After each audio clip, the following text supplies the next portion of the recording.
അനുഗ്രഹിക്കപ്പെട്ടിരിക്കുന്ന ഒരു അധ്യായമാണ് യോഹന്നാന്റെ സുവിശേഷം 11-ാമത്തെ അധ്യായം എന്ന് പറയുന്നത്. നമുക്കെല്ലാവർക്കും അറിയാലോ, അവിടെ മാർത്തയുടെയും മറിയുടെയും സഹോദരനായിരിക്കുന്ന ലാസറിനെ കുറിച്ച് പറയുവാൻ തക്കവണ്ണം ഇടയായിത്തീരുന്നു. Price the Lord. മരണത്തെക്കുറിച്ച് അവിടെ വ്യക്തമായിട്ട് നമുക്ക് കാണുവാനായിട്ട് കഴിയുന്നു.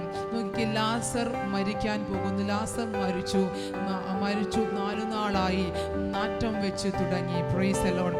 ഇന്ന് രാത്രികാലം ഈ നാറ്റം വെച്ച ഈ അനുഭവത്തിലേക്കും യേശു കർത്താവ് കടന്നു വരുവാൻ തക്കവണ്ണം ഇടയായി. Price the Lord. ഒറ്റ ദൂതനെ ഞാൻ കൈമാറുകയാണ്. ദുർഗന്ധം വമിക്കുന്ന ചില വിഷയങ്ങൾ പരിഹരിക്കപ്പെടാൻ പോകുന്നു.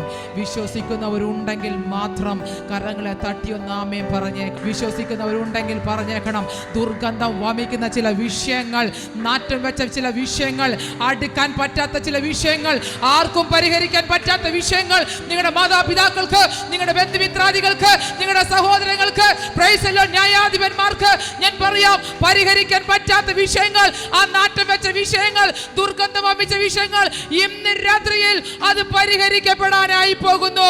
വിശ്വസിക്കുന്നവർ മാത്രം ഒന്ന് ആമേൻ പറഞ്ഞോ. Price the Lord.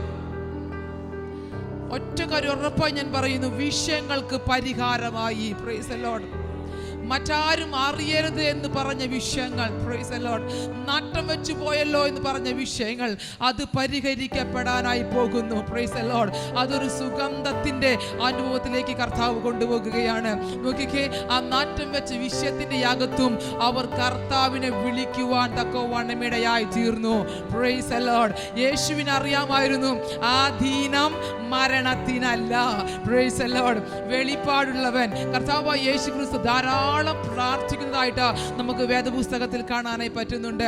Price the lord. പ്രശ്നങ്ങൾ വരുമ്പോൾ പ്രാർത്ഥിക്കുന്നവന് വെളിപ്പാടുള്ളവൻ അറിയാം, ഈ പ്രശ്നം ഇതെന്തിനാണ്, ഇതെന്നെ തകർക്കാനുള്ളതല്ല, ഇതെന്നെ മുടിച്ചു കളയാനുള്ളതല്ല, ഇതെന്നെ ഇല്ലായ്മ ചെയ്യുവാനല്ല, ഈ പ്രശ്നം എന്നെ ഉയർത്തുവാനാണ്, ഈ പ്രശ്നം എന്നെ ജയാളിയാക്കി തീർക്കുവാനാണ്, ഈ പ്രശ്നം എന്നെ ഉളപ്പുള്ളവനാക്കി തീർക്കാനാണ്, ഈ പ്രശ്നം എന്നെ ശക്തീകരിക്കാനാണ്. Price the Lord. ഒരു പ്രശ്നവും ഒരു ദൈവ പൈതലിനെ തകർത്ത് കളയുവാൻ സ്വർഗത്തിലെ ദൈവം അനുവദിക്കത്തില്ല. Price the Lord. ഇന്ന് രാത്രികാലം ആ മകനെ ക്രിസ്തുയേശുവിന്റെ കൃപയാൽ ശക്തിപ്പെടുക എന്ന് വചനം പറഞ്ഞതുപോലെ ഇന്ന് രാത്രിയിൽ കർത്താവിന്റെ കൃപയിൽ ശക്തിപ്പെടണം. Price the Lord. ഞാനും നിങ്ങളും ശക്തിപ്പെടണമെന്ന് കർത്താവ് ആഗ്രഹിക്കുന്നു. Price the Lord. കാരണം പിശാചുണ്ട്, അവൻ്റെ തന്ത്രങ്ങളുണ്ട്, അവൻ്റെ പോരുകളുണ്ട്, ശത്രുവിൻ്റെ തീയമ്പുകൾ, ഇതിനൊക്കെയും ജയിക്കണമെങ്കിൽ കർത്താവിൻ്റെ കൃപ നമുക്കുണ്ടായേ മതിയാകത്തുള്ളൂ. അതുകൊണ്ട് മകനെ, യേശു ക്രിസ്തുവിൻ്റെ കൃപയാൽ നീ ശക്തിപ്പെടുക. കാര്യം ശക്തിപ്പെടണം. മുൻപോട്ട് ചിലതൊക്കെ വരാനുണ്ട്, അതിനൊക്കെ ഫേസ് ചെയ്യണമെങ്കിൽ, അഭിമുഖീകരിക്കണമെങ്കിൽ, അതിനെ പോരാടി ആത്മാവിൽ അതിനെ പോരാടി ജയിക്കണമെങ്കിൽ ദൈവത്തിന്റെ കൃപ കൂടിയേ മതിയാകത്തുള്ളൂ. വചനം പറയുന്നു, കർത്താവിന്റെ കൃപ നിങ്ങളോട് കൂടെ ഇരിക്കുമാറാകട്ടെ. Price the Lord. കർത്താവിന്റെ കൃപ നിങ്ങളോട് കൂടെ ഇരിക്കുമാറാകട്ടെ. നമ്മളോട് കൂടെ എന്നും എന്നേക്കും ഇരിക്കുന്നതാണ് കർത്താവിന്റെ കൃപ. നാം നിൽക്കുന്നത് അവൻ്റെ കൃപ കൊണ്ടാ, കൃപയില്ല. Price the Lord. നാം നിൽക്കുന്നത് അവൻ്റെ കൃപയാ. വിശ്വസിക്കുന്നവരുണ്ടെങ്കിൽ ഒരു ആമേൻ പറഞ്ഞോ.